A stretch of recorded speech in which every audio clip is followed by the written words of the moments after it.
கடந்த 2019ஆம் ஆண்டு இதே நாளில் காஷ்மீர் புல்வாமாவில் பயங்கரவாதிகள் நடத்திய வெடிகுண்டு தாக்குதலில் துணை இராணுவப்படை வீரர்கள் 40 பேர் வீர மரணம் அடைந்தனர்.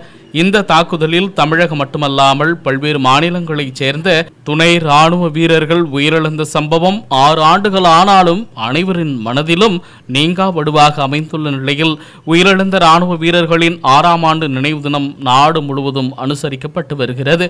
அந்த வகையில் நாகையை அடுத்த சர் ஐசக் நியூட்டன் பள்ளியில் 1000க்கும் மேற்பட்ட மாணவர்கள் கைகளில் மெழுகுவர்த்தி ஏந்தி மௌன அஞ்சலி செலுத்தினர். இதனைத் தொடர்ந்து கல்லூரி மாணவர்கள் பொறியாளர், மருத்துவர் என எந்த துறைக்கு படித்தாலும் அத்துறையை வைத்து இராணுவத்தில் பணியாற்றுவோம், மேலும் தங்களை சார்ந்தவர்களையும் இராணுவத்தில் பணியாற்ற விழிப்புணர்வை ஏற்படுத்துவோம் என உறுதிமொழி எடுத்துக் கொண்டனர்.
They're going to take her photograph.